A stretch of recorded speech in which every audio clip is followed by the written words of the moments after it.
Welcome back, everyone, to the Frum Health Club Podcast, episode number 4. I'm your host, Mendel Krashinsky, and here at the Frum Health Club, we believe that health isn't separate from our Yiddishkeit, it's all part of it. When we strengthen our health, we become better able to serve Hashem, our families, and our communities with energy and joy. Today, we're joined by an incredible guest, Dr. Yehuda Frischman, a practitioner of both traditional Jewish and Chinese medicine. Dr. Frischman began his career in business, but after more than 21 years in that space, he chose to dedicate his life to medicine. Since then, he's helped patients across the globe address not just symptoms, but the root causes of imbalance physically, mentally, emotionally, and spiritually. Dr. Frischman received his master's degree in Oriental Medicine and Acupuncture from Don Cook Royal University in Los Angeles, and later earned his doctorate of Acupuncture and Oriental Medicine from Emperor's College in Santa Monica. In his practice, he treats patients holistically, taking into account the biochemical, biomechanical, and bioelectric aspects of that person and tailoring treatment accordingly. Since 2004, his guiding principle has been simple yet profound. He treats people, not diseases. Guided by the 15 principles of traditional Jewish medicine, Dr. Frischman helps people uncover the deeper roots of health and healing. He believes that every person has a unique path to wellness, shaped by their body, soul, and life journey. And his mission is to help them walk that path with clarity and strength. Dr. Frischman, it's an honor to have you with us. Welcome to It's the podcast. it's a pleasure to be here, and it's a pleasure to welcome you all to Tzfat. Thank you. Thank you. So if we could start on your, personal journey, you spent, as I mentioned, over 2 decades in business before moving into medicine. What inspired such a dramatic shift? It's a long story, and I'll try to make it as concise as I can. I went to Yeshiva University in 1970 to 74, and it was remarkable to me how cutthroat the pre-meds were. I remember my first quarter at YU, there was pages of a pre-med book that were actually cut out so that others wouldn't be able to benefit from it. And I saw this throughout the journey that medicine, which is supposed to be an endeavor of healing, of balancing, and a closeness to Hashem. How do we get ourselves? We can't serve Hashem unless we're whole vessels.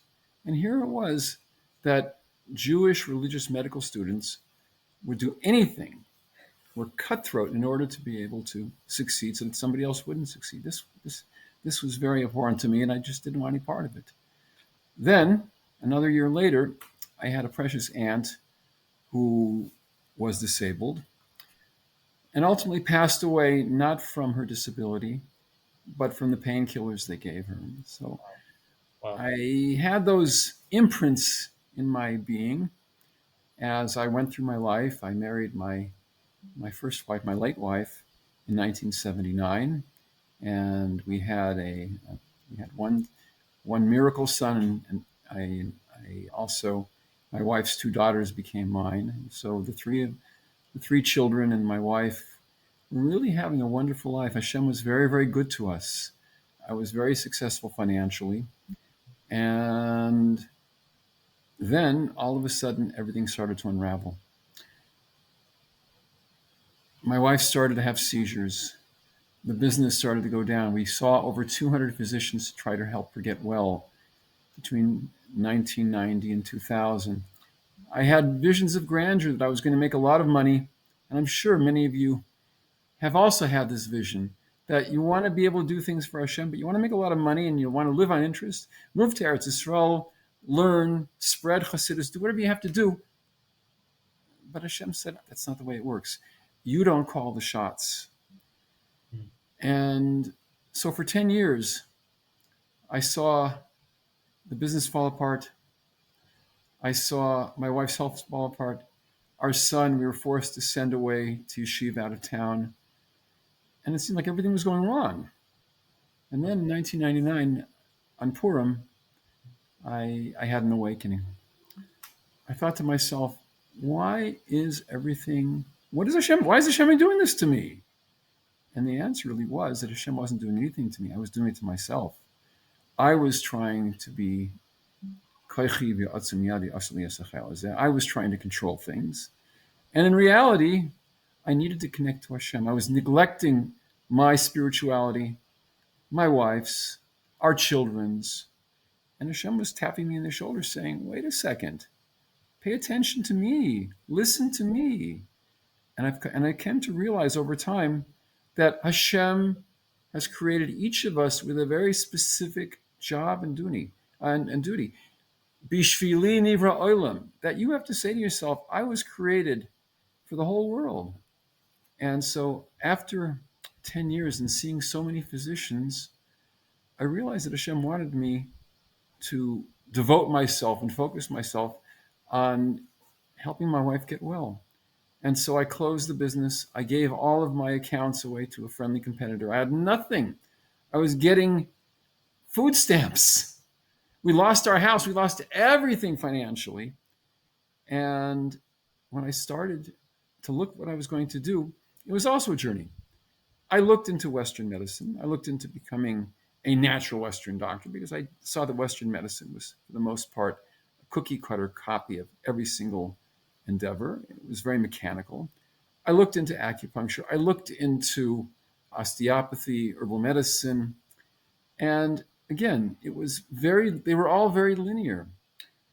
Then one of our stops was to go to a Chinese medical doctor, and I saw that Chinese medicine addresses not just the body, but also the emotions.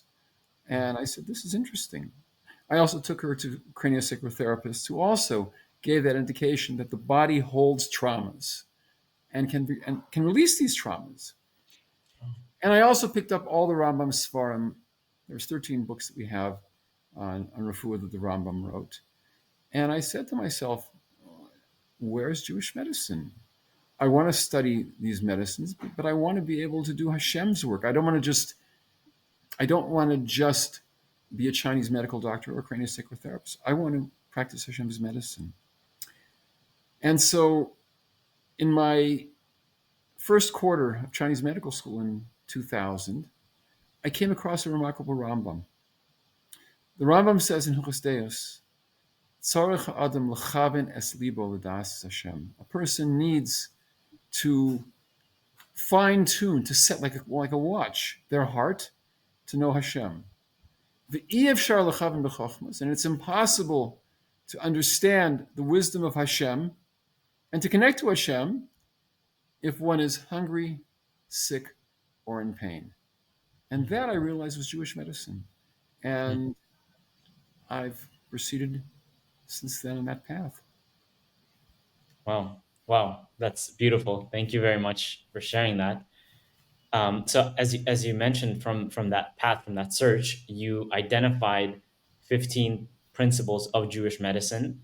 Right. If you could share them with us, I know that sharing all of it will be most likely a whole podcast in itself, but maybe briefly, what are they and how do they connect to Torah wisdom with practical healing or help? It really was a journey. And while I was in Los Angeles, though we moved to Eretz Yisrael in 2017, while I was in Los Angeles, I actually had to do 10 principles. And it seems my best teachers are my patients and Hashem. And I reflect on, as I'm treating a patient, why did this happen? How did this come about? And I've come to realize over time that these 15 principles, which I'll share with you now very, very briefly, serve as guides to be able to direct the treatment. So let's go through them very, very quickly. The first one, as I alluded to, was knowing Hashem in all of your paths, and He'll straighten out your ways. The Pasuk of Mishnah says,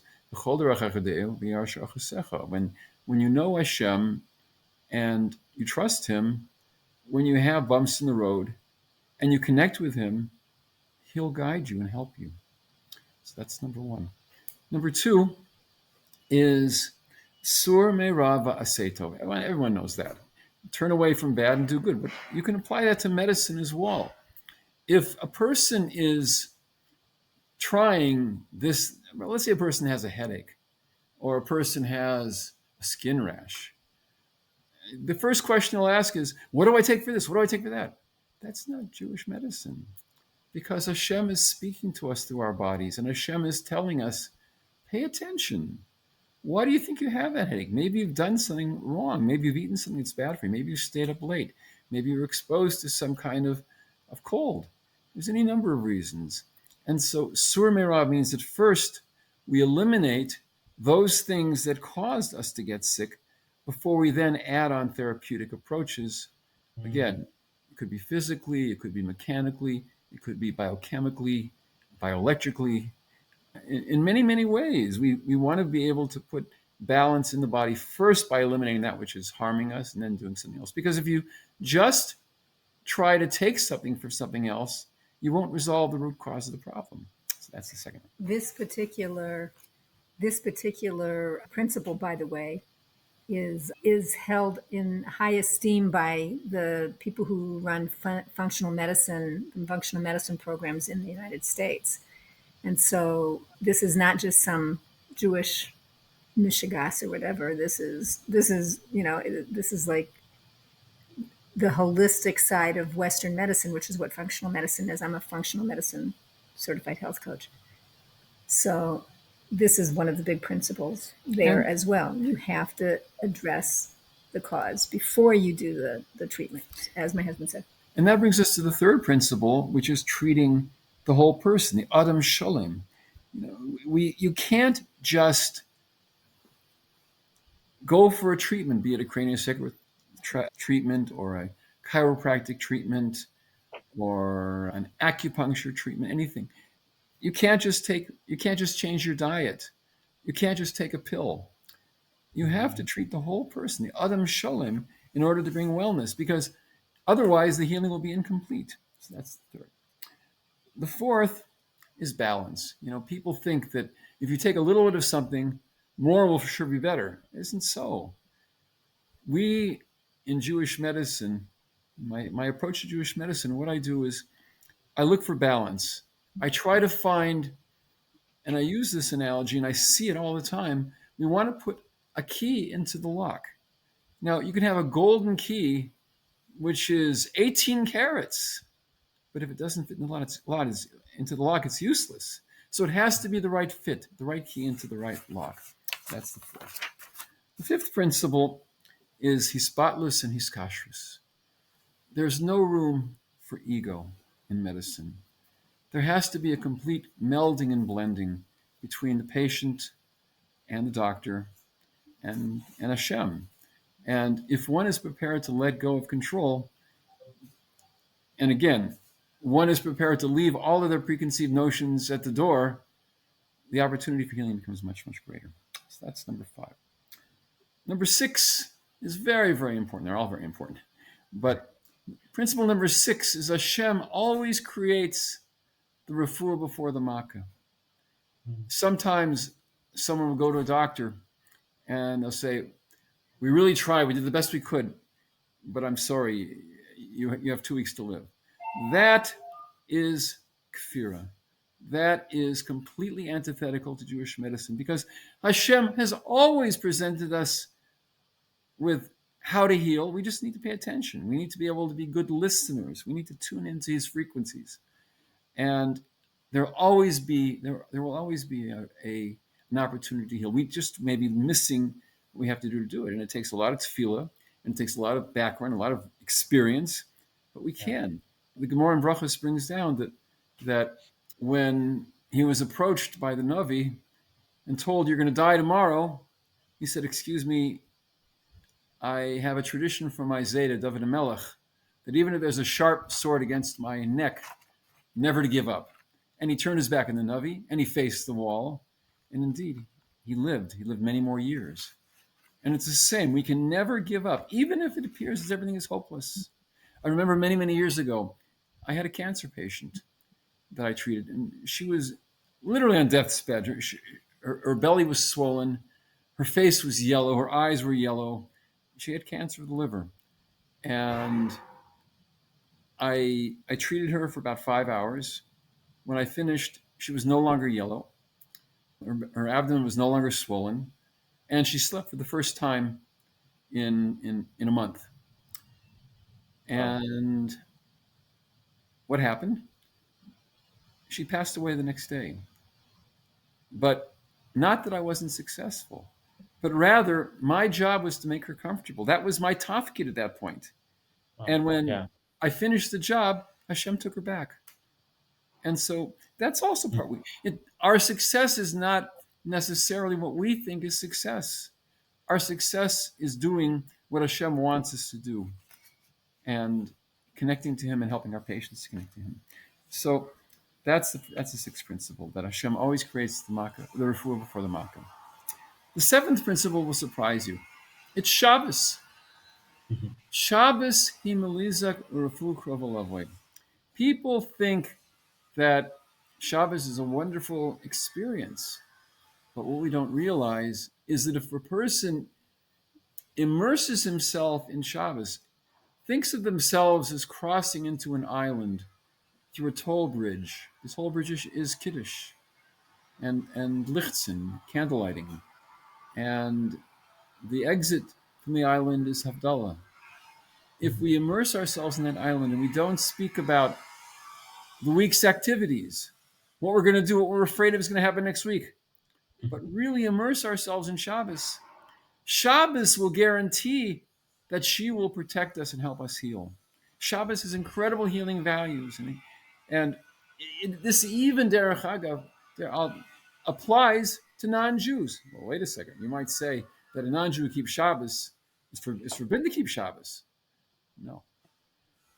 On Saturday, to keep Shabbos, yes, a non-Jew is not allowed to do it. But every person needs one day a week to disconnect from technology, to not be a slave to their businesses, to technology, to sports, to music, to anything, to be free to connect to Hashem. So Shabbos really is a universal principle. So that's number 7. Number 8 is a very tough one. Pain is a gift. Because when a person is in pain, Hashem is tapping them on their shoulder.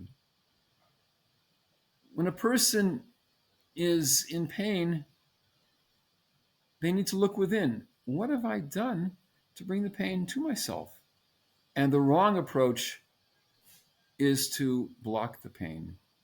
Because essentially, when one blocks pain, one is saying, Hashem, I can't listen to you because I'm in too much pain. If we instead will address the pain, look to the source of the pain, of course, treat it. Tremendous healings can take place, and tremendous paradigm shifts can take place in our relationship with Hashem and our family. And we can find tremendous joy when we get past it. My late wife, as I said, she had a seizure disorder. And we went to her neurologist at UCLA. And she had a button, these buttons that say no smoking with a cigarette with a line through it. She had one that said pain with a line through it. I said, no, you're missing the point. Pain should be something that we need to learn from, not just to block. So that's number 9. That's number 8. Number 9 is vidui and tshuva. In order for a person to get well, in order for a patient to get well, they have to be honest. They have to be honest with themselves. They have to be honest with their doctors. And they have to be honest with Hashem. Hashem knows everything. But a certain patient, maybe, I had a patient who came to me 15 years ago who was another patient. Anyway, he was a psychiatrist. He was making a lot of money. And his wife said he had to come to me. And it was a personal reason. And he said, everything is fine. There's nothing wrong with me. And he had 4 treatments. And after each treatment, he really didn't like them because he didn't like acupuncture. But on the 5th treatment, he started to weep like a baby. And it was like he was blocking. And then he couldn't hold back the dam anymore. And he came to realize that the problem he had came from being molested as a child. And he finally opened up. And only then was he able to heal. So we need to be able to be honest in order to bring healing to ourselves and our patients. Number 10 is perhaps the most important of all. Kol doidi doifek. Most people translate as the voice of my beloved is knocking. We say it in Shir Shirim. Every Erev Shabbos we say Shir Shirim. But I realized when I learned Chinese medicine, one of the things they teach us is to do pulse diagnosis. And they teach that there are 3 different pulses on each wrist and 3 different depths. And there's many different qualitative pulses that tell us a lot about a person. Very, very different from Western medicine, which is only concerned with hearing the pulsing and what the number of beats per minute is. But it dawned on me about 20 years or so ago that kol doiri doifek can mean something else. The voice of my beloved is the dofek, is the pulse. And Hashem speaks to us in our pulses. And I realized shortly thereafter that the Zohar HaKadosh in Tikkunei Zohar and in the Arizal in Sharuach HaKodesh also speaks about pulses diagnostically. I'm going to tell you a quick story. There's a story about the Baal Shem Tov HaKadosh. And there was a duchess who she was his patron. She made sure that he was really, really taken care of. Anyway, one day, her doctor, the doctor of the kingdom, asked her about this spiritual healer and if he could meet him. And he said, sure. So the doctor comes to the Baal Shem Tov and asks him, I understand you practice medicine. He said, yes. And where did you go to medical school? Where'd you learn it? He said, God taught me. And he started laughing. He said, okay, well, listen, maybe you take my pulse and diagnose me, and then I'll take your pulse and you diagnose, and I'll diagnose you. So he takes the Baal Shem Tov's pulse, and he says to him, there's something wrong with your heart. And the Baal Shem Tov said to the Duchess and to his Gabayim, he's right. My heart is lovesick for Hashem. And he gave his pulse to the Baal Shem Tov. And the Baal Shem Tov turned to the Duchess and said, did you have a theft in your castle, in your palace, on such and such a date 4 years ago and 2 months? And yeah. And was this particular, it made a whole list of china and silver and gold and expensive things. Were they stolen? Yeah. Go to the doctor's house and look in his chest. You'll find everything that was stolen there. Because the Baal Shem Tov knew the power of the pulse. And that's the power that tzaddikim have. Now, I don't have that. But I've learned from the pulse tremendous things about patience. And we all can learn. As a matter of fact, I've taught courses on pulse diagnosis. We all can learn how to determine, for example, foods that we're reactive to or sensitive just from the pulses. We can tell if a person has emotional issues just from the pulses. We can find out if a person has COVID just from the pulses. And this is just the beginning. But the fact is, how do you hear it? Our sages tell us that every day there is a heavenly voice that reverberates from Mount Sinai and tells us that, my children, you need to return to me. And all the sages asked, we don't hear that voice. How could it be? Well, the truth is, we can hear that voice through our pulses. And how do we hear it? By making ourselves quiet first. That may be a little radical, and that may be contrary to what one will hear, but we really can hear Hashem's voice when we make ourselves quiet. So that is the 10th principle. The 11th principle is kol liyosav b'hashkama, that early to bed and early to rise. We can serve Hashem best not when we get enough sleep, but when we go to bed early, when we wake up early, we become sharp, our bodies become more sensitive. As a matter of fact, the Chinese tell us that there is a biological clock, and that if we're up between the hours 11 and 3, we damage our blood and we damage our livers. And so getting up early and having that part of our lives in seder and orderly is extremely important.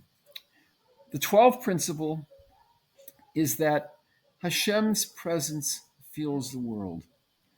and that essentially there can be no voids. For instance, people have come to me and said, I have a cavity. Is there anything I can do for it?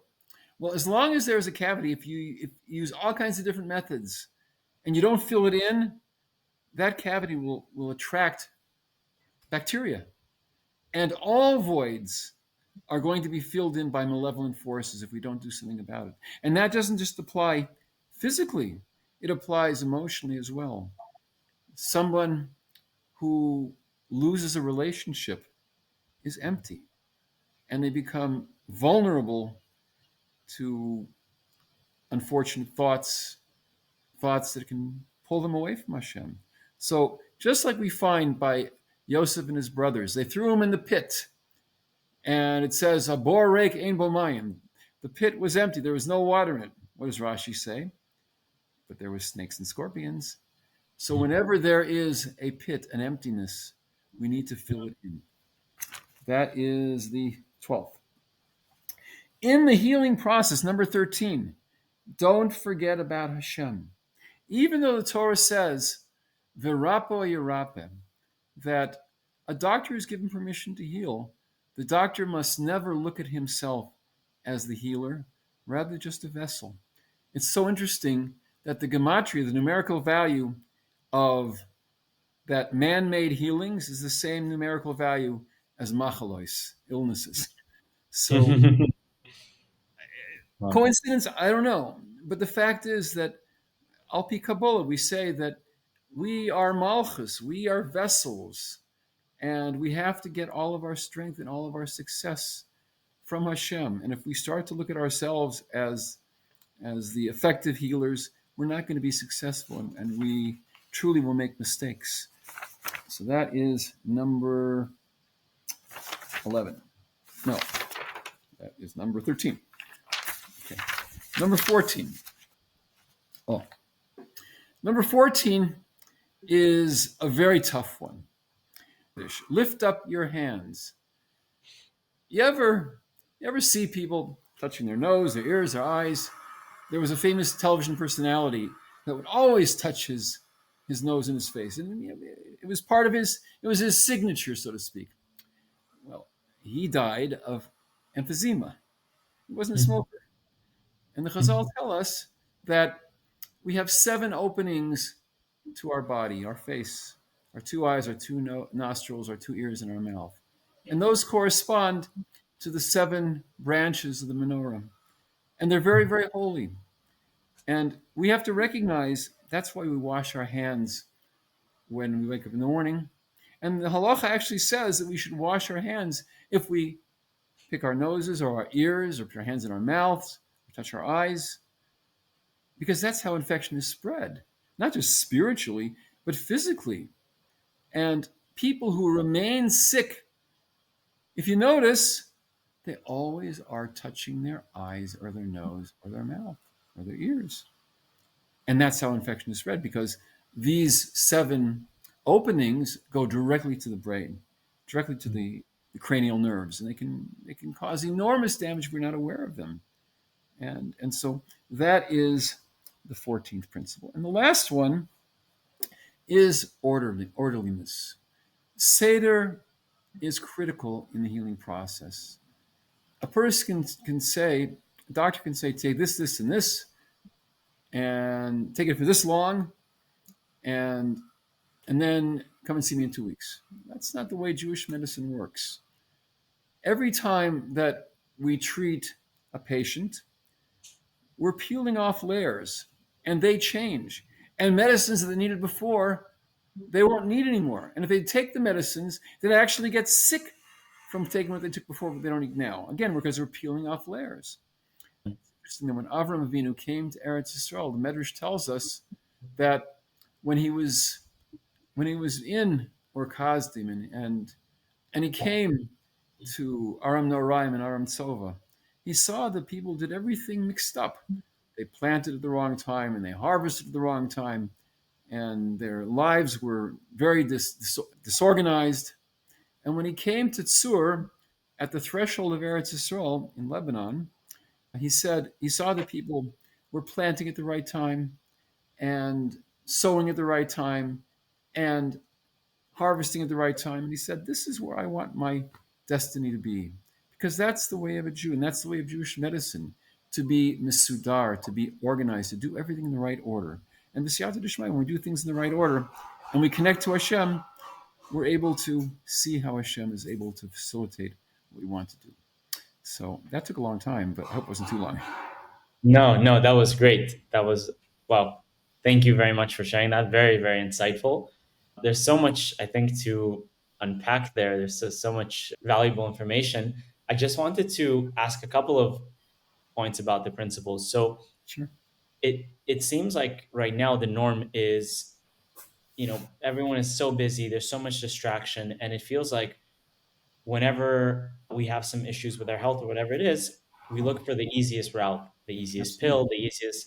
And what's a practical way where a person can really slow down and start to hear, as you mentioned, like Hashem's signal on what that person should be doing, instead of just, again, it could be different situations. People may need the medication for some time or whatever it is. But I'm just saying that currently it seems like that's the number one option that most people are taking, and it seems because it's the easiest option instead of listening to Hashem. It's really, really politically incorrect, but the head of the father of American pharmacology was a fellow named Eli Lilly. There's a pharmaceutical house after his name, and Lilly was famous for saying that there's no Western medicine. He didn't say Western medicine, but there's no medicine that doesn't elicit side effects. So the question is, what do you want to do? Mm-hmm. You can take a medicine and relieve the symptom, but eventually you're not going to be able to get relief from it anymore. And the medicine, you'll have to keep taking larger and larger doses with more and more side effects until you suffer. The first thing you need to do is to slow down. You need to look within and at least once a day, review your day, see how you feel, see if there's something you could do differently. I remember when I was in business, I had a messenger service in Los Angeles, as you said, for 21 years. And I was rushing. I used to eat my meals in the car as I was on the way to work. When I'd have to make a delivery, I would stay at the office, literally. I would stop doing malacha, but I would stay in the office. One Shabbos even began to make sure everything was taken care of because I didn't trust Hashem. Hashem is always saying to us, my dear son or daughter, I love you. I care about you. Just pay attention and I'll make life easier for you. So the question is, do you want to empower yourself by taking over? Or do you want to get well? Do you want to do things maybe differently? People have come to me, people do come to me because they've tried the other route and it doesn't work. They can keep pushing themselves until they're ready to fall off a cliff, until they get a diagnosis that they don't want to hear. Yeah. And then they don't have a choice. Again, we need to listen to Hashem's messages. We have to find room for Hashem. I told you that in 85, 86, I had very successful business. I was making a lot of money, but I didn't have time for Hashem. And so Hashem found me. And it was a very difficult journey. But I can tell you, ad kidei kach, when our son was going to the cheder in Los Angeles, and at the time, things were just starting to fall apart, I remember one of the wealthy people, one of the Gvirim in Los Angeles said, they wanted to raise money. He says, oh, Frischman, we can rely on you. And I said to myself, maybe not. And eventually, as things got worse and worse and worse, the IRS actually came and put liens on my account. We lost our home. People that were even family members who were so respectful to me started to look down upon me. And I just kept fighting, trying to keep myself going. And all I had to do was stop and stopped worrying about what people thought about me and started listening to Hashem. And when you open yourself up to Hashem, it's a beautiful thing. Life becomes so much easier. And it's not just a fool's paradise, but you really see his influences in your life. Yeah. Yeah. Wow. Beautiful.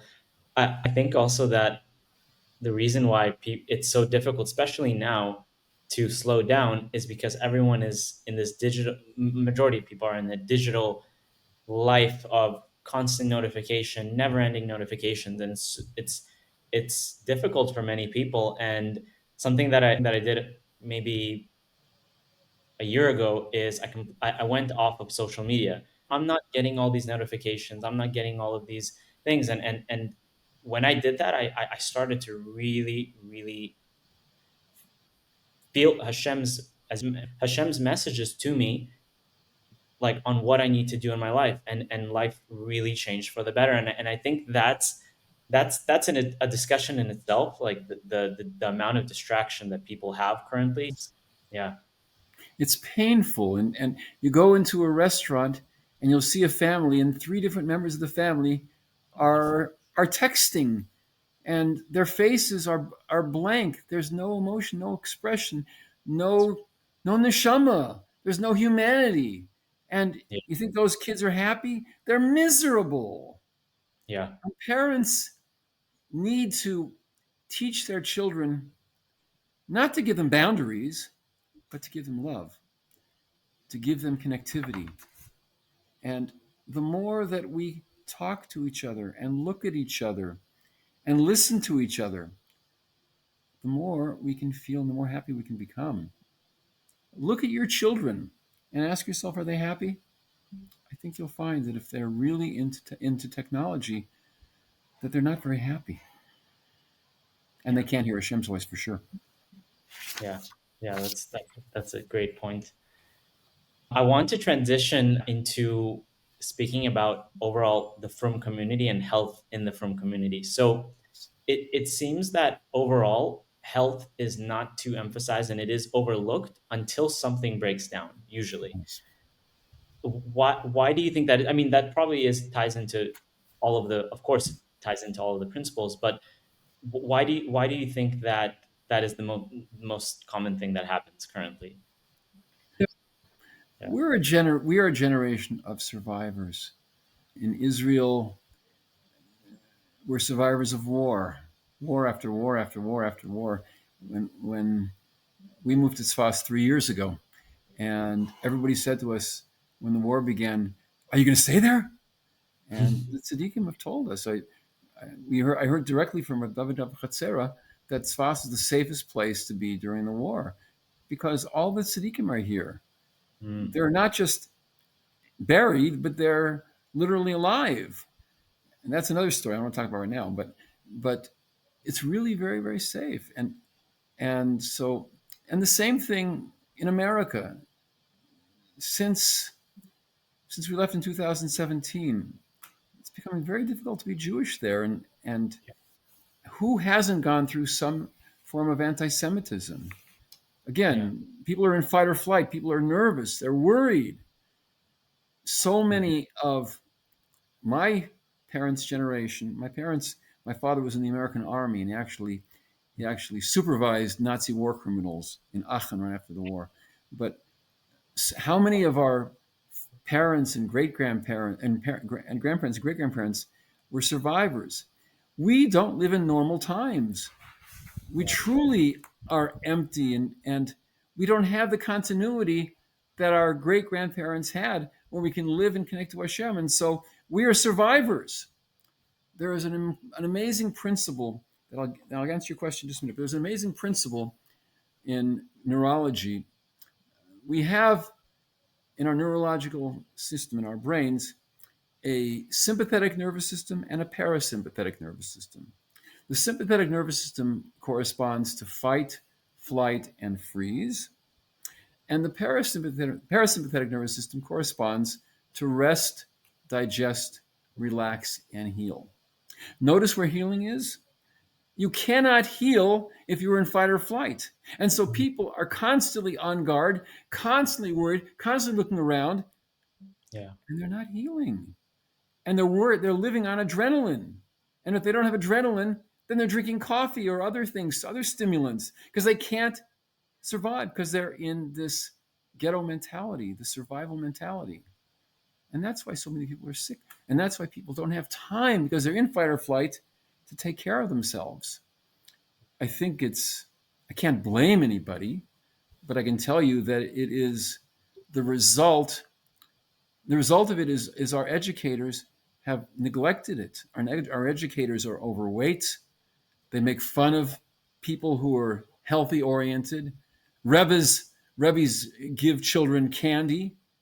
When I was going to Chinese medical school, I was a Rebbe in a cheder in Los Angeles, and I remember on Hanukkah, it was a pre-first Rebbe called Yisod. Anyway, I remember that on Hanukkah they gave the kids sufganiyot. They gave them donuts, jelly donuts, after lunch, and I couldn't teach the kids anything for the rest of the afternoon. They were so wired. But the question is, why were they wired? Not because sugar made them wired, but because they had a brain allergy to sugar. And again, if we look at the root of things, we can understand why people don't do well, because they don't have an awareness. They don't have this knowledge. They don't have the connectivity to the previous generations. I hope that in the future, people like you and people like me can start to teach people to think differently about our bodies and about our health and about our spirituality, that they're completely interconnected and completely integrated one in the other. Yeah. Yeah, definitely. Another question about this topic. So, what are some unhealthy habits that you see most often in the frum world, and how can we start changing them? You mentioned just wanted to say about the candies, and that's something like that has been such a struggle having little kids, and when you go to shul on Shabbos, so many candies, just and it's so difficult to. At our home, we don't have those type of things, and I'm actually starting to see that since we started, my wife and I, to eat much healthier, our kids are also naturally eating more healthier. But when we go out to the shul or to community events, it's just candy everywhere. How do Mhm. you how can we manage like for our kids, but also how can we change the habits that are basically kind of natural already to the from environment Sure. that yeah. Well, a very important principle is makara b'yamim v'docha b'smol. You can't force parents that don't let their children have junk food and candies and sweets and other things. Those are the kids who are going to sneak it away as soon as somebody's not looking. Hmm. And the way to get a child to want something which is good is to inspire them, to give them love, to show them that it's something that's going to harm them. If a child says, I want that, it's okay, take as much as you want. Let them get a bellyache and let them see that they are empowering themselves to choose to have it or to choose not to have it afterwards. We How do we make changes in our lives? First and foremost is balance. Everything is balance. The way we conduct every part of our life should include Hashem. The way we eat, the way we sleep. It's interesting that even sleeping is godly. We find on on on the 50 spheres, leading up to Shavuos, that the last sphere is Malchus Sheba Malchus. And the Zohar Kodesh tells us that we are able to integrate into ourselves Malchus Sheba Malchus. We can make Hashem ultimately our king through sleep. Why? Because sleep is the consummate letting go of control. Mm. We need to make ourselves vessels and not try to control things. We need to set boundaries and not try to go past those boundaries. We need to not take seconds on food, eating as if we were. The Zohar uses a marvelous expression, anpin ba'anpin. When we eat, we need to look at ourselves as if we're eating face to face with Hashem. the image that came to me, which is a remarkable image, is a baby nursing with its mother, and the eyes are locked into the mother. And there's an ecstatic beauty in it that we see the connection. No sexuality at all, but rather pure, unadulterated love. When we are involved in intimacy with our wives, not to be selfish, but rather to bring Hashem into the bedroom with us, so that, again, it's not about our pleasure, but it's making it a wonderful, happy, holy experience, not for us, but to make our wives happy. And our wives want to make us happy. It's all about connecting and being happy. Anything that brings us sadness, anything that brings us upset, is the other side. It's a sitra achra. It's the forces of evil to bring us down. There is nothing good about anger or depression or boundaries. Everything needs to be b'simcha, but with good boundaries. So everything we do is gevura shebechesed. We set boundaries in all that we do to be kind and to give and to share in our lives. When there's boundaries, there's holiness. Yeah, definitely. So we have a question as I mentioned, we have a group on WhatsApp Sure. of different from men that are looking to get inspired to live healthier lives. And one of the questions was from a person that says that he's a very busy business owner, he has a family, and he wants to know, how does he balance Torah learning, davening, family, communal responsibilities, and prioritizing health? Because when we get busy, as you mentioned, and unfortunately, as we see very often, health is the last part that we're prioritizing. But it's ironic, if Has v'Shalom it falls apart, the health falls apart, everything else falls apart. And That's right. so yeah, so what are some practical maybe tips that someone watching this could take away that is in a similar situation, maybe in terms of things that they could do in terms of nutrition, or maybe more activity, more movement in their lives? I'm going to give you, again, a politically incorrect, unexpected answer. I don't know if everyone in the group is observant or religious, but it doesn't really matter. There is nothing more that you can do to put yourself in balance than to immerse yourself in Shabbos. That means that you don't work until a half an hour before Shabbos, rush home, and then collapse like a dog at the table, and you fall asleep after you make kiddush. No. It means that what does the term Erev Shabbos mean? What does Erev mean? It doesn't just mean evening, it means mixing. Because part of Shabbos is an Erev Shabbos.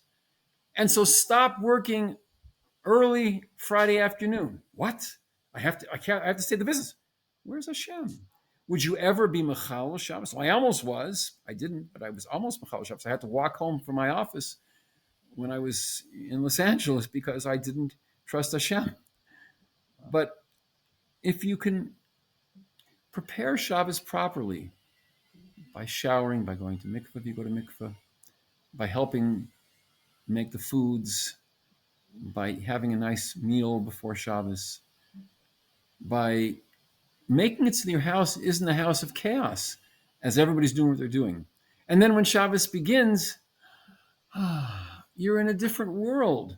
And you don't talk about the business. And you don't, whether it's with guests, you don't ask people, what do you do? Don't be seduced by the draw to make conversation, but stay in Shabbos. Feel the incredible ecstasy and pleasure of Shabbos.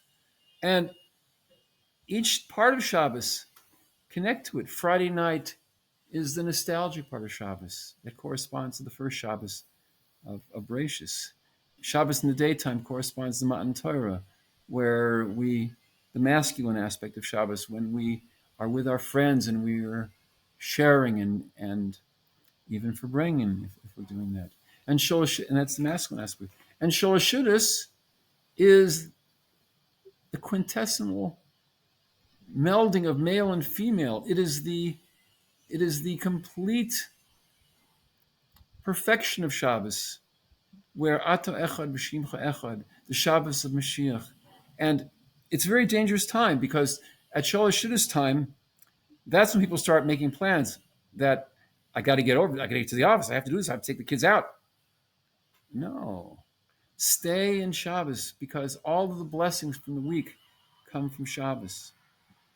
Really enjoy it, and don't do that which you feel you have to do to run away from Shabbos. Stay in Shabbos longer.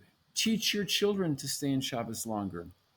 Connect to Hashem, and He'll give you what you need, and you'll learn how to slow down. You'll feel better, and you'll find that if you really, really immerse yourself in Shabbos, your week will be completely different. With that said, Yeah. with that said, I think it's whatever. With that said, it's very important to pay attention to your body.